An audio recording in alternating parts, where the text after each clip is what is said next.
안녕하세요. 오늘도 사연살롱을 찾아주셔서 감사합니다. 40대 초반 여성입니다. 다들 은혜 갚은 까치 얘기 아시죠? 뱀한테 잡아먹힐 뻔한 자신을 구해준 나그네에게 은혜를 갚은 까치 얘기요. 하물며 짐승도 은혜를 갚는 마당에 제 시댁 식구들은 은혜를 원수로 갚으려 들지 뭐예요. 그간 결혼 생활 중에 크고 작은 일들을 통해 어떤 인간들인지 대충 알고 있었지만 이렇게까지 인간 말종인 줄은 정말 몰랐네요. 이런 인간들을 가족이랍시고 지금껏 끼고 살았다니 자다가도 피가 거꾸로 솟을 지경이에요. 그래서 제 얼굴에 침뱉기인 줄 알면서 이렇게 사연을 보내게 되었어요. 저는 일찍 부모님을 여의고 남동생과 단 둘이 살아와서 그런가 가족에 대한 목마름이 있었어요. 핑계라고 하실지는 모르겠지만 그래서 남편과 시댁 식구들을 쉽게 믿어버린 경향이 덜어 있었죠. 그래서 뒤늦게 후회하게 됐지만요. 저희 엄마는 제 남동생을 낳고 몇 년 뒤 세상을 떠나셨어요. 당시엔 뚜렷한 병명이 없었는데 엄마 증상을 떠올려 보면 임신 중독이 아니었을까 생각해요. 아빠는 유치원에 다니던 저와 3살 어린 제 동생을 친할머니한테 맡기고 일을 하셨어요. 출근길에 저희를 할머니한테 맡기고 저녁에 퇴근길에 저희 남매를 데리고 집으로 가곤 했어요. 당시 친할머니는 큰아빠 내외와 함께 살고 계셨는데 그래서 상황이 안 좋게 흘러갔어요. 큰엄마는 시어머니를 모시고 사는 것도 힘든데 졸지에 시동생 자식까지 떠맡게 되자 이렇게는 못 살겠다고 큰아빠한테 이혼을 하자고 했거든요. 그래서 보다 못한 할머니께서 저희 집에 들어와 사시면서 사건은 일단락 되었지만 그 일로 인해 아빠와 큰엄마는 사이가 어색해지고 말았어요. 솔직히 큰엄마 잘못은 아니었죠. 세상에 어떤 여자가 시어머니 외 시동생 자식들까지 떠맡고 싶겠어요. 그래서 아빠도 큰엄마한테 늘 미안한 마음을 가지고 있었어요. 큰엄마는 큰엄마대로 우리 집 형편을 뻔히 아는데도 내쫓은 것 같아 미안한 마음이 남아 있으셨던 것 같아요. 그러면서도 상황 때문에 자신만 못된 사람이 된 것 같아 억울하셨을 거고요. 그 사이에서 이러지도 저러지도 못했던 큰아빠도 마음이 불편하긴 마찬가지였나 봐요. 약주를 드신 날엔 꼭 저희 집에 찾아오시거나 전화를 걸어 미안하다는 말을 하셨거든요. 그럴 필요 없는데 말이죠. 그러다 제가 초등학교 2학년 무렵 큰 식구들이 중국으로 이민을 가게 되었어요. 큰아빠 직장이 중국 시장에 진출하면서 언제 다시 돌아온다는 기약도 없이 떠나게 된 거였죠. 아무튼 그렇게 친할머니와 함께 살게 된 우리 식구는 여느 평범한 가정처럼 살 수 있었어요. 단지 다른 게 있다면 엄마 역할을 친할머니가 대신하고 계시다는 것 뿐이었죠. 먼저 세상을 떠난 며느리 대신 아들과 손주들을 살뜰히 보살펴 주시던 할머니는 제가 고등학교 2학년에 올라가던 해 세상을 떠나셨어요. 한 달이 넘도록 감기가 떨어지지 않아 병원에 다니셨는데 연세가 많으신 탓에 폐렴으로 이어져 고생하시다가 결국 그렇게 되었죠. 아빠는 중국에 계신 큰아빠한테 친할머니 부고를 알렸는데 당시 중국에는 사스라는 전염병이 극성을 부리는 상황이라 큰집 식구들은 장례식에 참석할 수 없었어요. 그래서 할머니 빈소는 아빠와 저희 남매가 지킬 수밖에 없었죠. 늦은 밤 조문객들도 모두 돌아가고 썰렁한 장례식장에 덩그러니 남은 우리 식구는 할머니의 빈자리를 새삼 느낄 수 있었어요.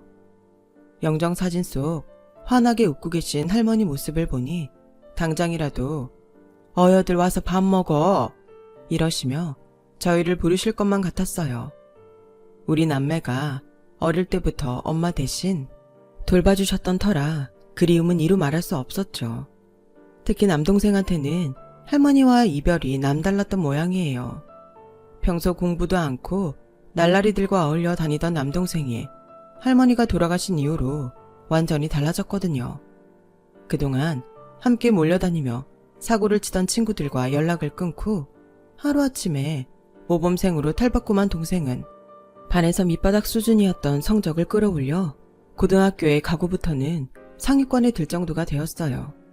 꾸준히 성적이 오르더니 고3 때는 명문대를 노릴 정도로 전교 3등 안에 드는 기대주가 되었죠. 언젠가 동생한테 그렇게 공부를 열심히 하게 된 이유를 물었더니 동생이 그러더라고요. 할머니가 병원에 계실 때 밤에 몰래 찾아간 적이 있었어.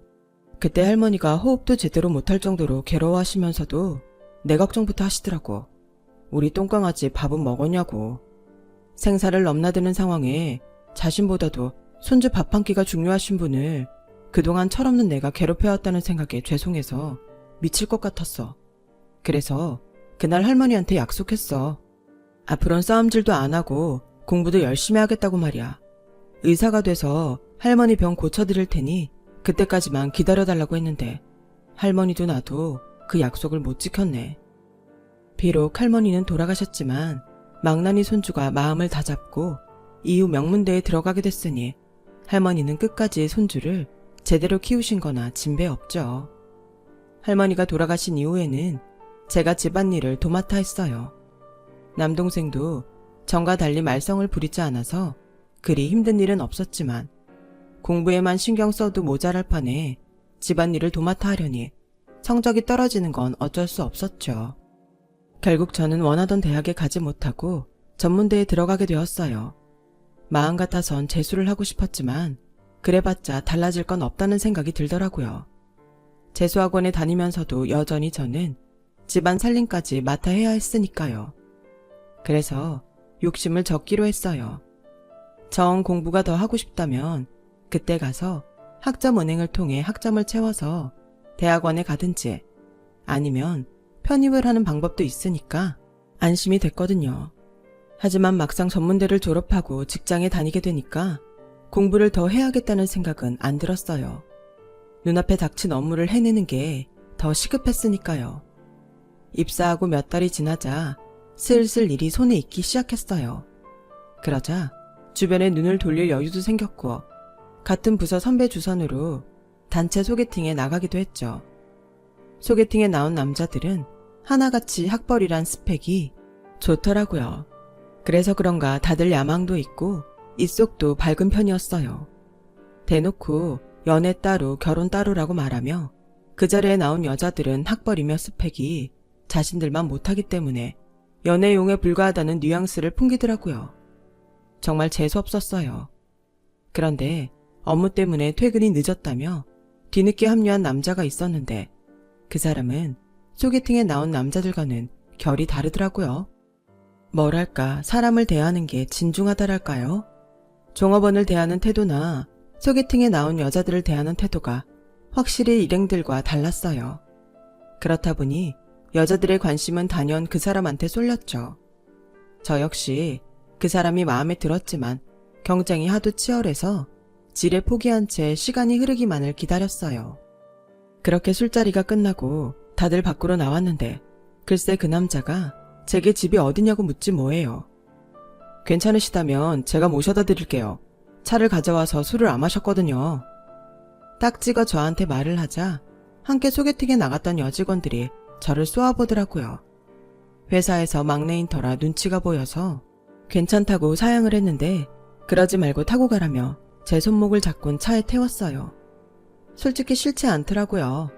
여직원들의 부러움 가득한 눈빛을 받으며 차에 탄 저는 뜻밖의 말을 들었어요. 사실 처음부터 예지씨가 마음에 들었어요. 그래서 티도 많이 냈는데 눈치 못 챘어요. 일부러 예지씨 데려다 주려고 술도 안 마셨는데 몰랐죠. 저 좀 성급한 것 같긴 하지만 예지씨 나랑 사귀지 않을래요?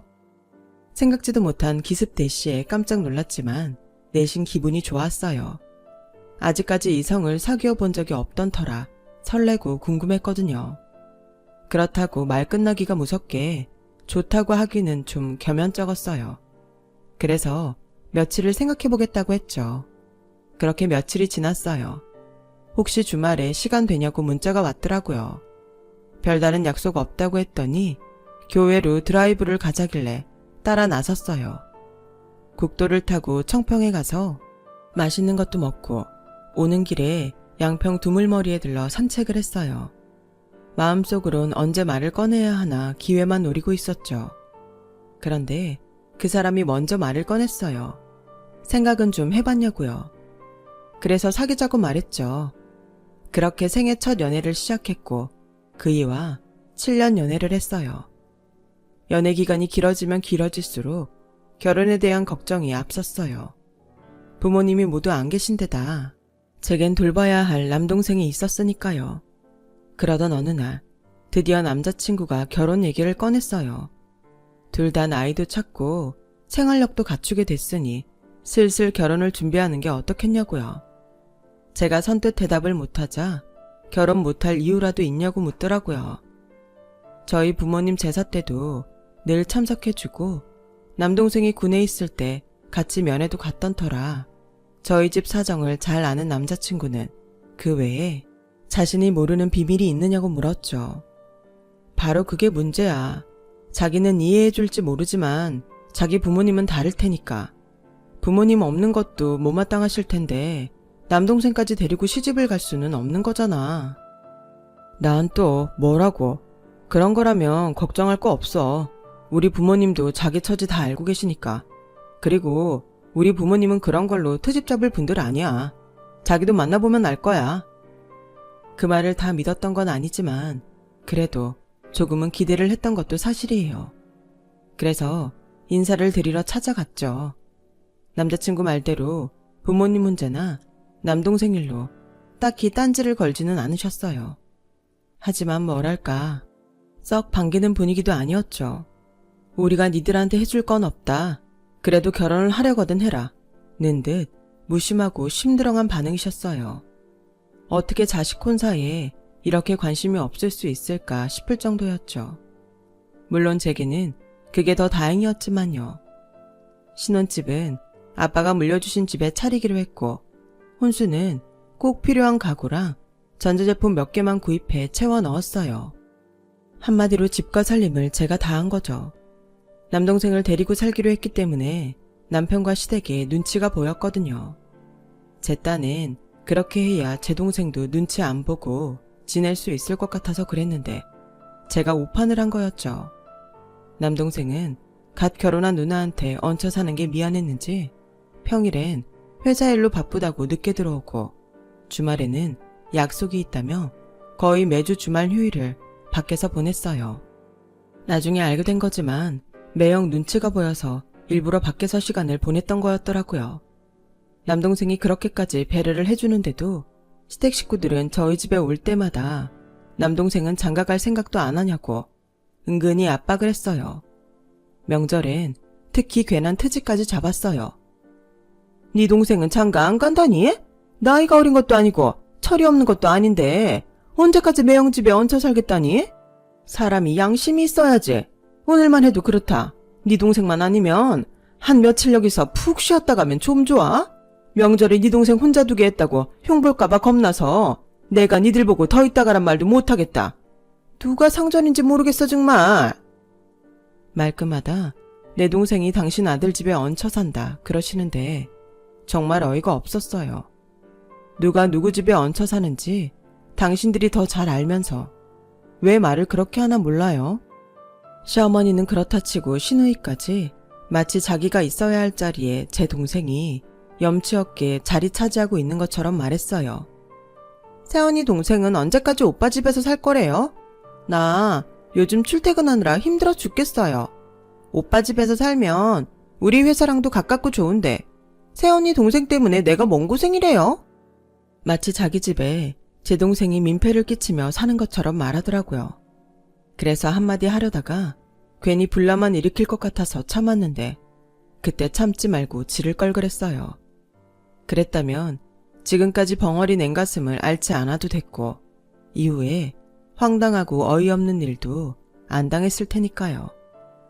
남동생은 저희 부부랑 함께 사는 동안 생활비도 꼬박꼬박 내고 시댁에 일이 생겨서 목돈이 필요할 때는 목돈도 선뜻 빌려주곤 했어요. 그렇게 3년 가까이 남동생은 우리와 함께 살다가 회사 근처에 오피스텔을 얻어 독립을 했어요. 남동생이 집을 나가자 기다렸다는 듯 시누이가 저희 집으로 들어왔어요. 그동안 내 동생을 데리고 살았기에 저는 싫은 내색조차 할 수 없었죠. 그런데 이놈의 신우이가 어찌나 염치가 없는지 지가 신은 스타킹 한 번 빠는 적이 없는 거예요. 제 동생은 저 힘들까봐 청소기도 돌려주고 종종 빨래도 해주곤 했는데 신우이는 그와는 정반대였어요. 거기다 반찬 투정은 어찌나 해대는지 지 입에 맞는 반찬이 없으면 보란듯이 배달 음식을 시켜 먹곤 했어요. 그리고는 매번 시어머니한테 전화해 제가 밥도 제대로 안 준다고 없는 말까지 지어서 해댔죠.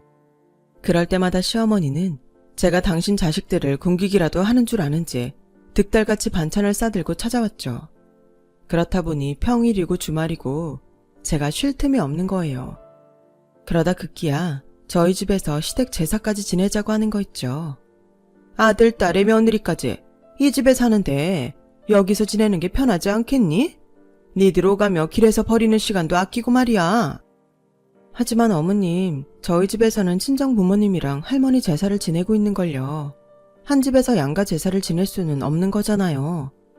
그랬더니 버럭 화를 내시는 거예요. 얘, 정말 웃기는 애네? 네 부모 제사를 왜 내 아들 집에서 지내니? 넌 이제 우리 집 사람이야. 시집 왔으면 시집 제사를 지내야지. 왜 친정 제사를 네가 지내? 지낼 거면 네 남동생이 지내야지. 그럼 지금까지 내 아들을 니네 집 제사 지내는데 부려먹은 거냐? 세상에 기가 막혀서 내가 이럴까봐 처음부터 니들 결혼 탐탁치 않았어.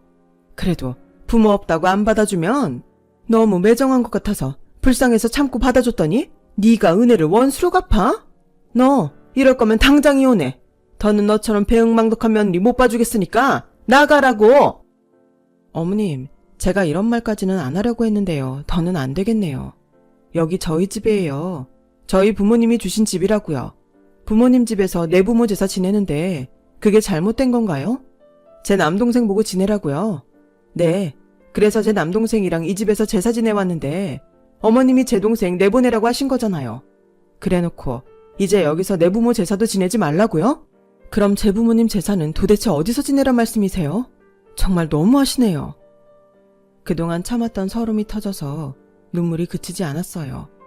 그랬더니 오히려 신우이가 코웃음을 치며 그러지 뭐예요. 언니, 지금 뭐 하는 짓이에요? 지금 언니 집이니까 언니 마음대로 하겠다고 선전포고하는 거예요?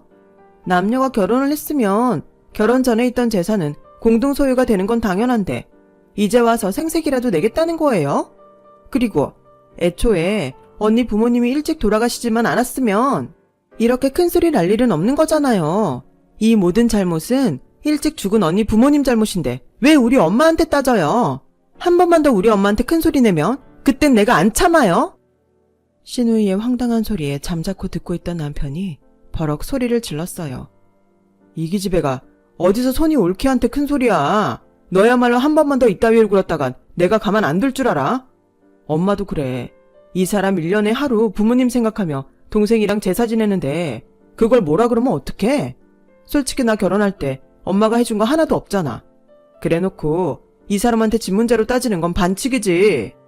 암튼 제사는 각자 집에서 지내는 걸로 하고 여기서 끝내는 걸로 해. 남편이 나서서 중재를 해준 덕분에 시댁 제사는 이전처럼 시댁에서 지내기로 했어요. 생각 같아선 신우이한테 이참에 니네 집으로 가라고 하고 싶었지만 차마 그 말까지는 할 수 없겠더라고요. 남편이 기껏 저를 위해 나서줬는데 제가 그런 말까지 하면 우리 부부 사이도 벌어질 것 같았거든요. 신우이는 저희 집에서 2해를 더 살다가 결혼을 하는 바람에 집에서 나가게 됐어요. 신우이가 나가자 그제야 저는 봄을 맞은 나비처럼 자유로워졌죠. 마음이 편해서 그런가 그동안 아무리 노력해도 안 생기던 아이를 갖게 됐고 이듬해 딸을 낳았어요. 남동생은 조카가 생겼다며 값비싼 아기 침대를 선물로 해주었죠. 반면 신우이는 귀저귀 한 장 안 해주면서 여우같이 제 동생이 사준 아기 침대를 노리더라고요. 이거 진짜 비싼 건데. 언니, 아기 침대는 절대 남 주지 말고 나한테 물려줘야 돼요. 기스 안 나게 조심히 쓰다가 그대로 달라고요. 알았죠? 비싼 건 알아가지고 임신도 안 한 게 침대 가져갈 생각부터 하더군요. 그 꼴이 하도 얄미워서 일부러 대답도 않고 못 들은 척 했어요. 그랬더니 지 오빠한테까지 아기 침대는 나중에 자기 달라고 부탁을 하더군요. 하지만 시누이 소원은 이루어지지 않았어요. 시누이가 문제인지 시누이 남편이 문제인지 아가가 생기지 않았거든요. 병원을 다니면서 할 수 있는 건 다 해봤지만 몸과 마음만 지칠 뿐 아무런 성과가 없었어요. 아무리 미운 시누이라지만 같은 여자로서 측은지심이 생기더군요. 내가 직접 애를 낳아보니 애타게 아기를 바라는 마음을 더더욱 뼈저리게 느낄 수 있었던 것 같아요. 툭하면 저희 집에 찾아와 감나라 배나라 사사건건 참견을 하던 시누이는 그때부터 저희 집의 발길을 뚝 끊었어요. 제 딸을 보면 더더욱 아기를 갖고 싶은 마음이 커져서 그랬나 봐요. 한편 제 남동생은 대학 동기와 오랜 연애를 해오다 결혼 얘기까지 오가게 되었어요. 전부터 저희 집에 자주 드나들던 친구라 우리 집 사정도 잘 알고 무엇보다 제 동생을 저보다 더 아껴주는 걸 알기에 저는 두 사람의 결혼을 쌍수들고 환영이었죠. 하지만 제가 그랬던 것처럼 남동생도 집안 사정 때문에 장인 장모님의 결혼 허락이 쉽지 않을 것 같아서 한편으론 걱정이 됐어요. 비록 우리 남매가 고하긴 하지만 아빠와 할머니 사랑을 충분히 받고 자랐고 어디 가서도 남의 눈총받을 짓을 한 적 없는데도 결혼을 앞두곤 우리 잘못도 아닌 일로 죄인 취급을 받아야 하는 게 서글프더라고요. 자식이 부모의 이른 죽음까지 책임지며 살아야 한다는 건 너무 가혹한 일이잖아요. 아니나 다를까 남동생 처가에서도 반대가 있었나 봐요. 저희 부부보다도 연애 기간이 길었던 이유도 그 때문인 것 같았어요. 다행히 남동생이 대기업에 들어가 승진도 동기들보다 빨랐던 덕에 그나마 결혼 승낙은 받을 수 있었지만 상견례 자리에서 본 사돈 내외의 표정은 그리 탐탁치 않아 하는 모습이 역력했거든요. 남동생이 결혼식이 있던 전날 집으로 찾아왔더라고요. 누나, 엄마랑 아빠가 살아계셨다면 우리가 이런 일로 차별을 받지는 않았겠지? 나 솔직히 좀 억울해. 진짜 열심히 살았는데 부모가 없다는 이유로 죄인 취급을 받는 것도 그렇고 이유 없이 고개 숙여야 하는 것도 그렇고 말이야. 이런 마음으로 결혼해도 행복하게 살 수 있을까? 저는 동생의 물음에 선뜻 그렇다는 대답을 할 수 없었어요. 제가 결혼해서 살아보니 결혼한 이후에도 달라지는 건 없었으니까요. 여전히 저는 시댁의 죄인이고 내 잘못이 아니어도 억울하게 당하고 살고 있으니까요. 그러니까 결혼만 하면 끝나는 게 아니라 결혼을 기점으로 시작되는 거란 걸 차마 말할 수 없었죠. 다음 날 남동생은 언제 그런 고민을 했나 싶을 정도로 쌩쌩한 얼굴로 식장에 들어섰어요. 부모님 대신 남편과 함께 혼주석을 지키던 저는 그런 동생을 보니 눈시울이 뜨거워졌어요. 좋은 날인데 웃어야 되는데 좀처럼 웃음이 나오지 않았죠. 그래도 올케가 내 동생을 아껴주니 그나마 다행이란 생각을 했어요. 그렇게 눈물의 결혼식이 끝나고 동생 내외는 허니문카에 올랐어요. 서울 모처 호텔에서 하룻밤을 보내고 다음날 아침 공항으로 가기로 했죠. 그렇게 남동생 내외한테 인사를 하고 돌아섰어요. 집에 오는 길에 딸아이가 키즈카페에 가자고 하도 조르는 바람에 남편은 저만 집 앞에 내려주고 딸아이와 함께 키즈카페로 향했어요. 그렇게 저 혼자 집에 돌아와 막 소파에 누우려는 그때 초인종이 울리지 뭐예요. 지친 몸을 일으켜 인터폰 화면을 보니 시어머니랑 시누이가 찾아왔더라고요. 제 동생 결혼식에도 안 왔으면서 먼 바람이 불어 집까지 찾아왔나 했죠. 그랬더니 글쎄, 네? 동생 축의금을 내놓으라고요? 아니, 왜요? 얘 또 정색하는 것 좀 봐라. 얘, 너 까마귀 고기를 처먹었니? 니들 결혼하고 신혼 때부터 내 아들이 네 동생 데리고 살아준 거 기억 안 나? 짐승도 은혜는 갚을 줄 안다는데? 그동안 먹이고 재워준 은혜는 갚아야 하는 게 인지상정 아니니? 잔말 말고 축의금에서 절반은 내놔라. 내가 네 동생이 이 집에 사는 동안 내 아들 보고 싶어도 마음대로 드나들지도 못했어. 너도 그렇다. 내 아들이 벌어온 돈으로 네 동생 먹이고 재웠으면 내가 이런 말 안 해도 네가 먼저 어머님 그동안 제 동생 돌봐주신 은혜도 있고 하니 이 돈은 어머님이 받으세요. 이래야 정상 아니니? 이걸 꼭 내 입으로 말할 때까지 입 꾹 다물고 쌩 까느냐고. 암튼 긴 말 안 하겠다. 난 괘씸해서라도 그 돈 꼭 받아야 되겠으니까 네 동생한테 전화해라. 네가 안 하면 내가 하리? 황당한 그 말에 말문이 막히더군요. 그런데 하필 그때 제 동생한테 전화가 왔지 뭐예요. 신혼여행 다녀올 때까지 축의금을 맡아달라며 올케랑 여기로 오는 중이니 어디 가지 말고 있으라고요. 어차피 가서 쓸 돈은 미리 환전을 해뒀고 비상시에 쓸 카드도 있으니 괜히 짐만 된다나요? 그래서 이따 내가 직접 호텔로 갈 테니 오지 말라고 말하려는데 옆에서 통화 내용을 듣고 있던 신우이가 제 휴대폰을 뺏었어요. 그리곤 전화를 끊어버렸죠. 잘 됐네. 돈 가지고 온다니까 당사자한테 돈 받으면 되겠네. 엄마, 사돈총각이 지금 돈 가지고 여기로 온대. 바로 받을 수 있겠어. 염치 없는 모녀가 아주 돈독이 올라선 눈에 불을 켜고 제 동생을 기다리는데 아무리 등 떠밀고 가라고 해도 꿈쩍도 않지 뭐예요. 그러는 사이 남동생 내외가 도착했고 집안에서 벌어지는 꼴사나운 모습을 올케한 때까지 고스란히 보이게 됐어요. 시어머니는 빚받으러 온 빚쟁이 마냥 제 동생을 향해 삿대질까지 해가며 돈 내놓으라고 소리쳤어요. 처음엔 점잖게 말로 풀어가려던 남동생은 아나무인격으로 달려드는 두 모녀한테 질려 급기야 소리쳤어요. 제발 그만 좀 하세요. 아무리 사돈어른이지만 자꾸 이렇게 말도 안 되는 소리 하시면 안 참습니다. 그러자 신우이가 달려들었어요. 안 참으면 어쩔 건데? 내 오빠 등골 빼서 먹고 살았으면 최소한 고맙다는 인사는 못할 망정 왜 우리 엄마한테 큰 소리야? 보고 배운 게 없으니 이 모양이지. 이래서 부모 없이 자란 사람은 어디가 티가 나도 나는 법이라니까? 순간 신우이 말에 뚜껑이 확 열렸어요. 너 뚫린 입이라고 함부로 짓거릴래? 뭐? 부모 없이 자라서 티가 나? 그러는 너는 잘난 부모도 있으면서 꼬라지가 왜 그 모양인데? 싸가지도 없고 예의도 없고 심지어 염치도 없잖아. 내 동생이 네 오빠 등골 빼먹었다고? 얘 지나가는 개가 다 웃겠다. 누가 누구 등골을 빼먹었는데? 어머니도 그래요. 툭하면 내 동생이 어머님 아들 집에 얹혀 살았다고 하는데 뭘 좀 제대로 알고 말하세요. 이 집 우리 부모님이 주신 우리 남매 집이에요. 당신 아들 집이 아니라. 내가 수없이 말했는데도 말도 안 되는 트집 잡아가며 돈 뜯어내려는 이유 내가 모를 것 같아요? 잘난 어머님 딸 애 못 낳아서 이혼당하니까 먹고 살 돈 만들어주려고 이러는 거잖아요. 어머님 아들 있을 때 못 오겠던가요?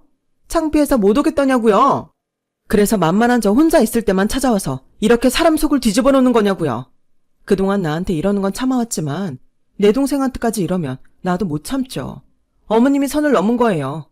그렇게 돈돈 하시니까 제가 제대로 돈 정리해드리죠. 아가씨 결혼할 때 그이가 3천만 원 해줬죠. 그중 2천만 원은 내 동생이 빌려준 거였어요. 아가씨 결혼식 끝나면 축의금에서 준다고 해놓곤 몇 년이 지나도록 안 주길래 내 월급으로 갚았다고요. 그러니까 그 돈 당장 돌려주세요. 그뿐인가요? 당신 아들이 그동안 내 부모님 집에서 돈 한 푼 안 내고 살았던 것도 월세 쳐서 갚아주세요. 아, 어머님 딸도 여기서 2년 넘게 살았으니 그 돈도 주셔야겠네요. 신혼살림 차릴 때 가구며 전자제품도 다 내 돈으로 했으니까 사용료도 받아야겠지만 그건 대승적 차원에서 내가 DC해 드릴게요. 툭하면 마치 제가 어머님 아들 등골 빼먹고 사는 것처럼 말씀하시는데요. 어머님 아들 그렇게 대단하지 않아요. 결혼하고 이날 이때까지 돌아가신 아버님이 저질러 놓은 빚 갚느라 매달 집에 가져오는 돈은 자기 용돈 정도밖에 안 돼요. 그런데도 툭하면 어머님이랑 정신없는 여동생이 사고쳐서 돈 뜯어가고 생활비 없다고 손 내미는 통에 오히려 내 월급이 더 들어갔다고요. 이참에 그 돈도 다 받아야겠네요. 어차피 통장 내역에 다 찍혀 있으니 계산하는 거야 몇 시간이면 될 겁니다. 정리되는 대로 바로 문자 보낼 테니 어디 가서 돈을 빌리든 돈을 훔치든 돈 마련해 두는 게 좋을 겁니다. 손목에 쇠고랑 차기 싫으면. 아, 그리고 당신 아들도 보내드릴게요. 나도 더는 가족이라는 이름으로 호구짓 당하며 살기 싫으니까요. 그러자 시어머니와 시누이는 꿀먹은 벙어리처럼 아무 말도 못하고 도망치듯 저희 집을 빠져나갔어요. 그제야 다리에 힘이 풀린 저는 자리에 주저앉고 말았어요. 그리곤 억울하고 서러운 마음에 어걱 소리를 내며 울어댔죠. 울케는 그런 저를 감싸 안으며 등을 토닥여 주더라고요. 남동생한테만큼은 이런 꼴을 보여주기 싫어서 꾹 참고 살아왔는데 하필 동생 결혼식 날 못난 누나의 모습을 보이고 말았네요. 얼마 뒤 저는 남편과 별거에 들어갔고 시댁에선 제가 동생한테 대신 갚은 2천만 원을 보내왔어요. 순순히 내준 건 아니고 제가 소송을 걸겠다고 엄포를 놓은 뒤 내용 증명을 보내자 마지못해 보냈더라고요. 나머지 돈은 남편과 이혼할 때 정리해주겠다고 하더군요. 질질 끌면 내가 포기하는 줄 아는 모양인데 저 그 돈 끝까지 다 받아낼 생각이에요. 은혜를 원수로 갚는 배은망덕한 인간들에게 자비는 없는 거니까요. 더 이상 호구짓은 그만하고 저와 딸의 인생을 위해 더 힘차게 살아가려고 합니다. 지금까지 제 사연을 들어주셔서 감사드려요. 소중한 가족과 건강하고 행복하세요. 여러분, 사연 댓글에 응원과 현명한 조언 부탁드려요. 좋아요와 구독은 저에게 큰 힘이 됩니다. 오늘도 좋은 일 가득하세요.